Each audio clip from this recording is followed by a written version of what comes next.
Hi there. Hi, Can you hear me, Jackie? I can indeed. Yeah, lovely. Well, my name's Jo, and I'm here at Your Perfect Invite in our studio in Milton Keynes. We're a wedding stationery company who provide a done-for-you service. And we're doing these Tuesday chat sessions just to try and give you the benefit of our experience, really, every other Tuesday, where we'll either be speaking to a former client of ours, or in today's case, one of our other friends in the industry.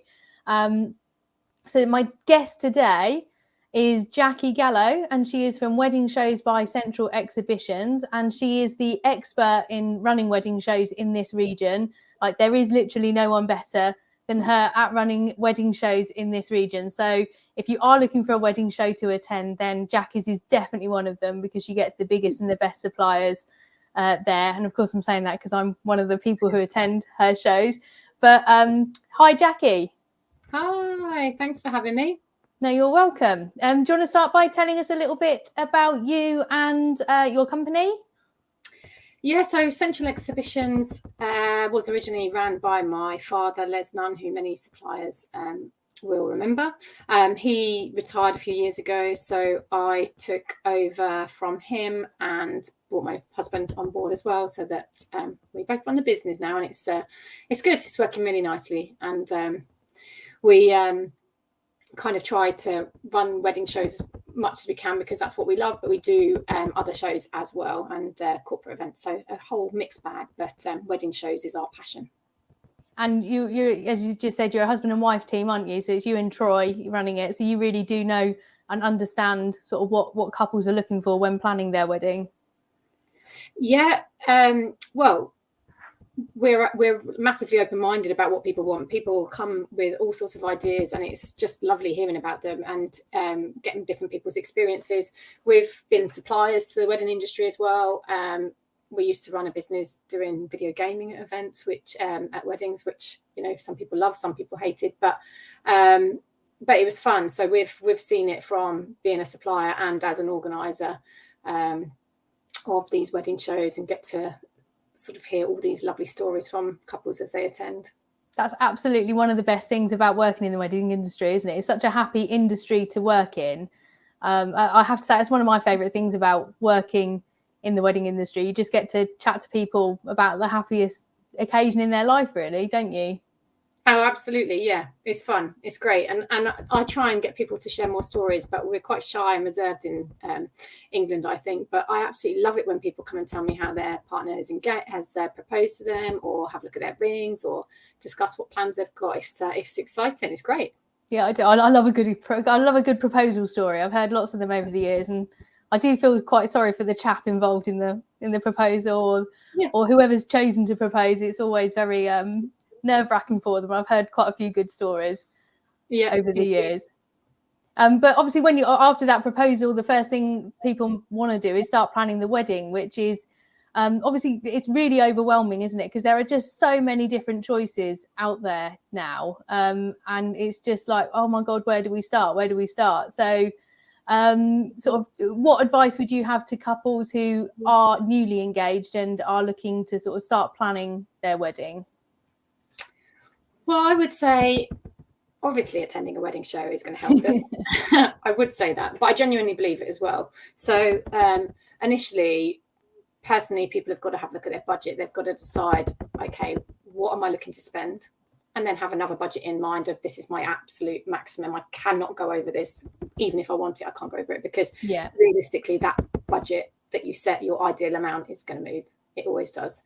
But unless you're, you know, I don't know, super prepared and can stick to it. But for me, and for people I generally meet, it always ends up being slightly different. So being prepared and setting a budget out really can help plan what you need to do going forward, and then actually find, for me, what I did and what I would do is work out who you actually want to invite. Not just a rough idea, because then that gives you an idea of how many people you're talking about, whether you're talking about 20 people, whether you're talking about 200 people. It has a massive implication on everything you do, on the size of the venue, on the costs, on the suppliers, the timings for the day. Everything has a massive impact on how many people, as you know. So absolutely, the guest list is absolutely the first thing that you should jot down, really, isn't it? Because you can't do anything. You can't look for a venue or anything like that, or even really set the budget before you've got the guest list. No. I mean, I'll put I'll put a link after it in the comments, but we've got a little planning tool that we help that we use to help guests or couples rather get their guest list together. And everyone talks about the A and the B list and everything. We actually think there should be a C list as well. So, but absolutely, the first thing when planning is to get that guest list sorted, isn't it? Yeah, I think it's massively important. And like you say, you don't even have to tell anyone who's on that guest list at this stage. It's just if in an ideal world, if we can have these people, great. What's our bare minimum and what's our maximum? Because everything, even, I don't know, there might be with a higher volume of people, you've probably got a little bit more negotiation power with things like your food caterers. I don't know for sure these days, but you've definitely can work out your budget properly and then allocate the right amount of money. So, to me, if you know how many people are coming, then you know exactly how much you've got to spend to get, I don't know, 100, 200 people along. And how much that would cost for food. Do you then have enough money left to get your DJ, to get your cake or band or entertainment or whatever it might be? And then from there, obviously, massively, you've got to think about your stationery. And I'm not just saying that because I'm talking to you, Joe, but it's so important. I totally underestimated the value of stationery when we were getting married. And it's a massive regret because we sent I thought, oh no, I don't need save the date cards, and I won't give people too long to reply because they'll lose the invitation. So I'll just send it out nearer to the time. Totally underestimated how many people then couldn't make it. It was a summer wedding. Yeah, that's one of our 5 musts on save the dates. I mean, save the dates aren't necessarily a vital element of stationery, but if you are getting married in the summer months, or a lot of people get married on weekdays these days, save the date really make sure that you're your nearest and dearest are able to attend your special day. Indeed. And I think, when you actually look at your wedding plans, if you haven't allocated money to your stationery, it can get really messy. And that is an area that, you might end up realizing that you haven't incorporated properly and then need to find, because you need a seating plan. People need to know where they're sitting. You need to have little name tags. There are ways of doing it, and there's ways of doing it yourself, although I wouldn't recommend it. But you want it to all theme. You want it all to be look the part and sort of brand your wedding, as it were. I mean, that brand. Yeah, I always think it's the glue that holds everything together. It's the one thing. It's the one constant throughout everything. It's there with you at the beginning, and it's there with you at the end of it. Yeah. But I haven't honestly primed Jackie to say how important stationery is. It's just this is from my own experiences.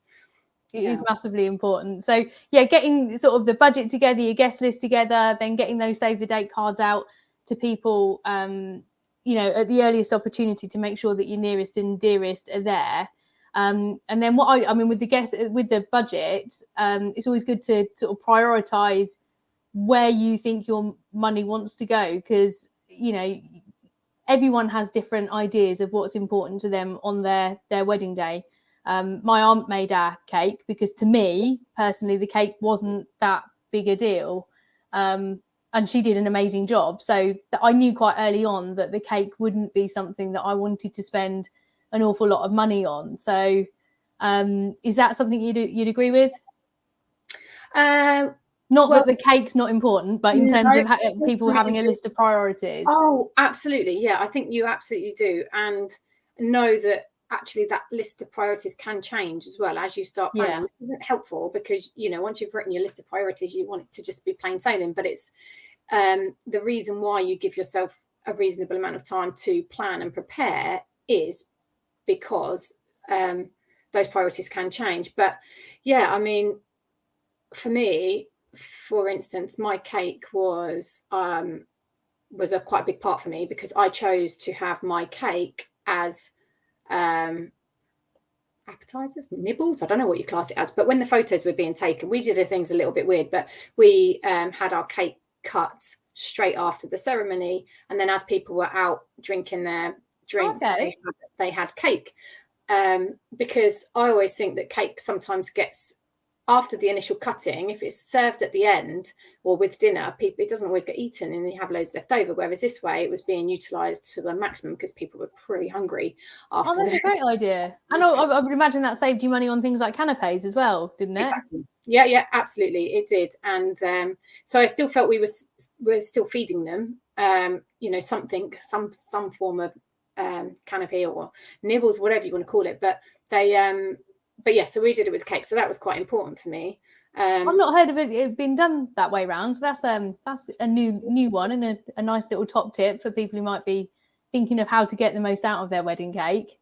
Yeah, and for me, like, I don't know, we didn't even see our wedding cake beforehand. We're talking a lot about cake, but I didn't see it beforehand. I didn't want to see it. I just gave the lady that did our cake what we'd like, and we had like we saw it first of all on the wedding day. I just put my total trust and faith, and that's because I met this lady at a wedding show. She knew what I wanted. She understood us. We had a good chat, and I just felt comfortable with her, so I didn't have to worry. I knew it would look awesome, and it did. I was really impressed with it. So as were the guests. So yeah, that's just kind of my own experience. But then things like my dress, for instance, I am not massively girly, and I was adamant I was not going to spend over £500 on a dress, because to me, £500 on a dress, oh my goodness, that was blowing my mind. It's like, is this how much wedding dresses cost? Anyway, I went to shops, I searched, I was looking for dresses, and I didn't think I would be that picky. I wasn't particularly picky, but just never found something that I thought, oh yeah, this will look nice if I walk along in this. And actually, as it turned out, my budget for that changed completely. And what, up or down? Up. I knew it was going to go up, but yeah, I was like, oh well. To me, I found a dress that would have done. It was all right. It was quite nice. You don't want that will do on your wedding day, though, do you, really? No, and it needed massive alterations because it was a example one or whatever it was, and it needed massive alterations. And actually, the alterations were going to cost just as much, almost, once you added it all together. And it might not have fitted quite nicely because I think it was I don't know, size 18 or something that I was trying to kind of reshape.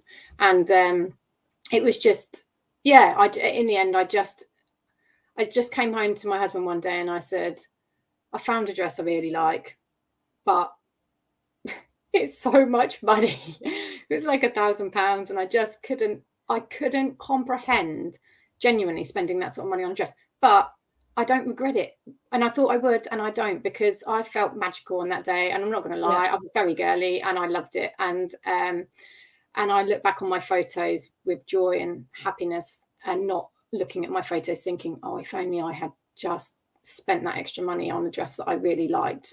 That's so true. I mean, when I first, when we first got engaged and looked at the budget, and I looked at all of the sort of how much it was going to cost, I was like, I cannot justify spending that amount of money on essentially a party. But it's so much more than the party, isn't it? It's like everybody you love and everybody who means anything to you is in the same room at the same time, there to sort of show their support for your new journey with your husband or wife, and there is nothing like it. And I didn't think that I would feel like that, having spent that amount of money. And that's not to say you have to spend an awful lot of money, but that's what comes back to the budget and that priority list and stuff, isn't it? Because as we've just demonstrated with the cake, that meant a lot to you, but it meant not a lot to me. So it's about working out where you want to spend your money, isn't it? Yeah, and I cut back on flowers, for instance, which I spent a ridiculous amount on flowers. We didn't get married, Joe, because this would not have worked. We've been all sorts. But yeah, flowers are just not as, I was just less bothered by. Not to say that they're not beautiful, and I often look back at some photos and think, oh, that would have been nice if I'd had like an arrangement there. But I had to, it's not a never-ending budget. You have to kind of draw the line somewhere, and flowers were what it was for me. I sort of had my bouquet, and then the girls, the bridesmaids, had their flowers that they were holding, what have you, and outside of that, we had like one or two other not even big displays. So yeah, it was again, it's that priority list, isn't it? And just being in agreement, because that can be difficult if you've got two people that are both invested in planning the wedding. Having to make a decision, that can be problematic, and obviously start causing stresses and strains. Which is a shame. So you kind of, but obviously going to a wedding show is an excellent way of sort of ironing out that kind of, because you can actually see things rather than Googling everything, which is tempting these days and is a place to start. But going to a wedding show, it's like, the old Toys R Us advert, everything you need all under one roof. I can't remember, called Toys R Us, I'm not going to sing. But that everything that you possibly might need for your wedding is under one roof, so you can have chats with people like your florist and say, look, it's not really a major priority for me. What would you suggest in terms of minimalizing what we need? What are the essentials? You can ask for potential venues questions that you need answers to help like whittle everything down. So yeah, I mean, just go through for anybody who is completely new to the planning, what happens at a wedding fair. So at a wedding fair, firstly, I just want to say there is absolutely like no obligation to buy, in fact, or to book anything. In fact, most inquiries come after the wedding show. So yeah, I know that it can be quite daunting to walk into a wedding show and think you've got to spend loads of money. You haven't. That's not. In fact, I would almost advise, as much as you were going to hate to hear this, I'd almost advise against it, because you've got to kind of come back, think, discuss, and then. Yeah, no, I don't agree. I don't disagree with that at all. I completely agree with that. So so the show's basically, you'll come in through the doors, we'll register you, give you a nice bag that you can then go around and collect all your bits, literature in. I massively recommend to people to take a notepad and pen. You might feel like a bit of an idiot, like jotting stuff down, but the amount of people that email me afterwards and go, we were speaking to a lovely supplier, they were located roughly here, who was it? And I go back to my floor plan and kind of go, I think who you're talking about is this person. But if you've made a few notes and what have you on the flyer or on a piece of paper, then you're not going to get that wrong. So that favourite supplier of yours that you really want to book, but you just wanted to go home and chat about it, you've got that opportunity to sort of remind yourself as to who they are. And the other thing I would say, so when you're walking around, it's obviously can be, it is nerve-wracking. You're in a hall full of people. Sometimes you look over at a stand and you've got absolutely no idea what they do. Go over and have a chat. There's no pressure at all. And you go over and it turns out it's something that you thought you might have needed, or, sorry, the dog has been scratching at the door and he's just completely distracted me. So apologies for that. I've lost my train of thought. But yeah, you can just chat to people and say, what is it that you do? What are you offering? And that's fine. That's absolutely fine. There's no pressure with there, and you can walk on. The other thing I recommend to people is the first time you walk around, it's quite overwhelming. It's like, oh, this person. Walk around, take a break, walk around again, and just kind of gather that information, so you feel like when you've walked away, you absolutely know that you have captured what you needed from that day. Not to say there's not another show, because there's lots of shows. There's our shows, there's lots of other organisers that do shows as well. But when you're there and you're talking to someone, it's a really good opportunity to kind of form that, see if you've got a bond with them, see if you like them and you want them to spend, you want to spend a bit of time with them to plan certain things. I mean, that personal relationship's actually really important, isn't it? And something that you absolutely can't do online. You know, meeting somebody firsthand at a wedding show and deciding whether you can establish a relationship with them is so important. Oh, absolutely. I mean, if you think about it, some of your suppliers are there for the entire day. So your photographer, for instance, they're there all day with you. They feature more than a lot of family members. You will talk to them more than a lot of family members. So you have got to like them and kind of, help make you relax, maybe have a little laugh, and make sure that they capture that moment where you are at your best. And so to meet, the photographers rather than booking something online can really help with that. So coming to a show and walking around that, or I mean, even with you, Joe, with like the stuff that you do, then you almost have to kind of get in someone's brain and understand what they're trying to achieve with their theme for their day, or they might not even know, and you kind of work with them to try and get it out of them as to what it is that they might. As I'm sure you'll attest, I'm fairly good at interrogation, so Yes.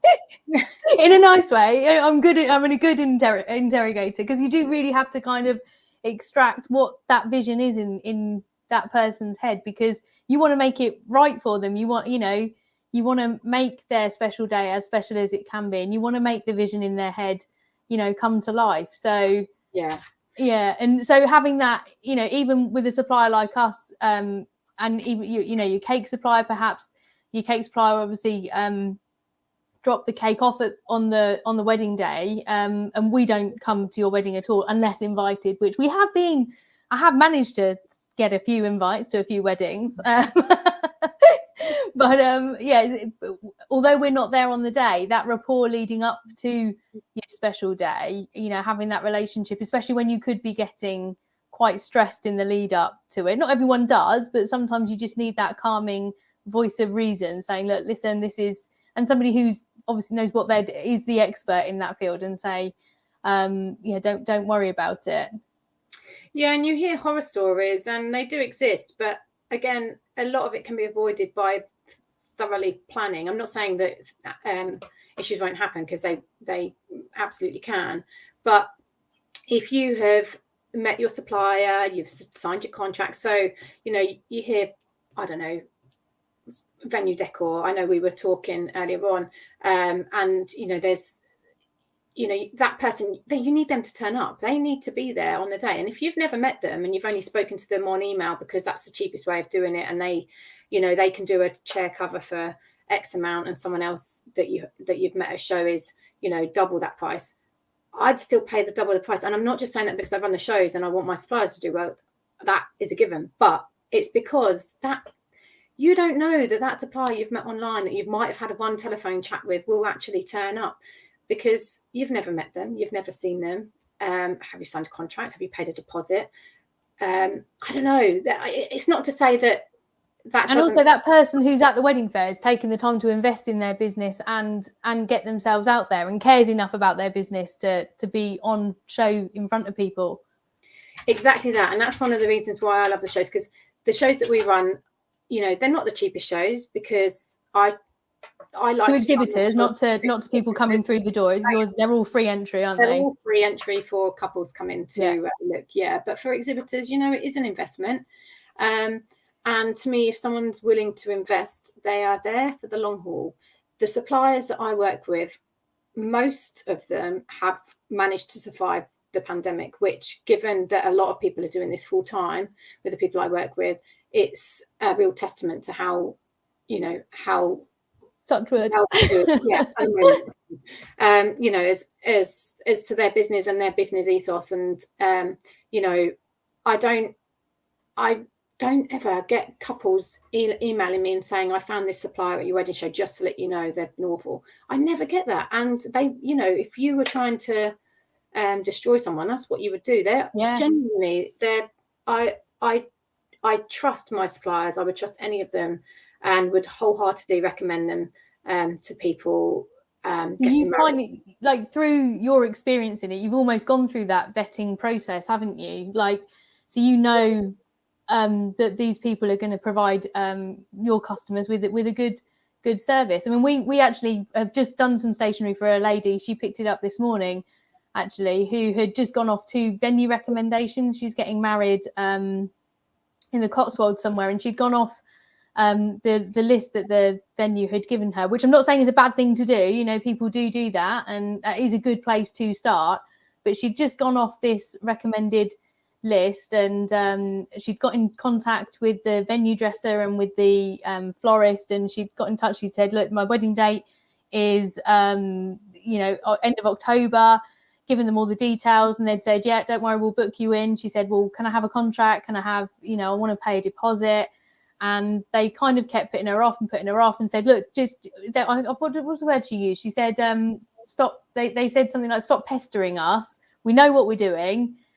Just wait until closer to the time, which following their instructions she did. And she got in touch with them 4 weeks ago. Her wedding's this weekend. She got in touch with them 4 weeks ago.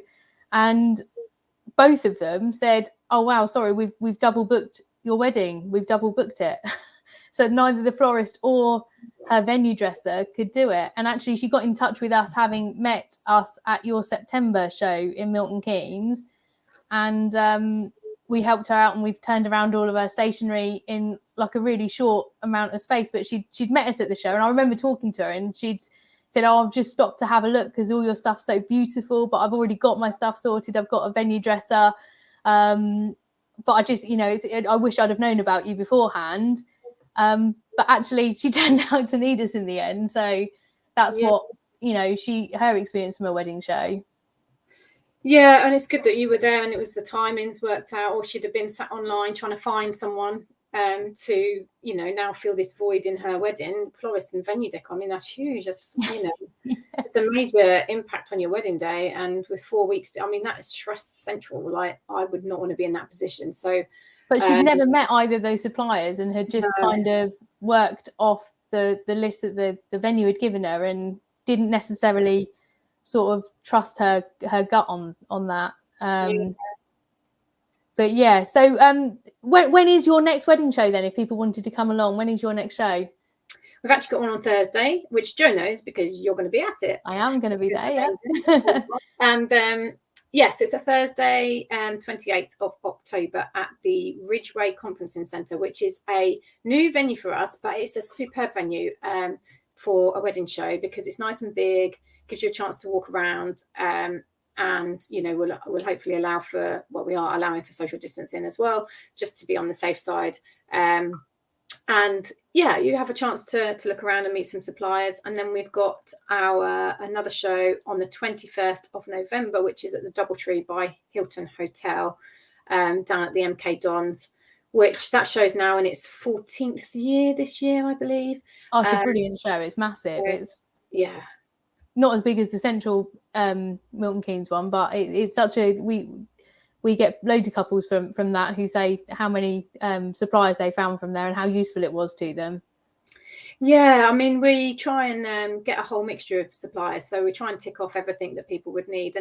And the thing is that although you could book everything under one roof just from one show, the purpose isn't necessarily for that. But if you've got a comparison, so that when you do go out and you go to other shows or you look online, because people will do that, you've got a comparison so you can sort of see, okay, well, this is how much they charge, or this is what they offer versus another company.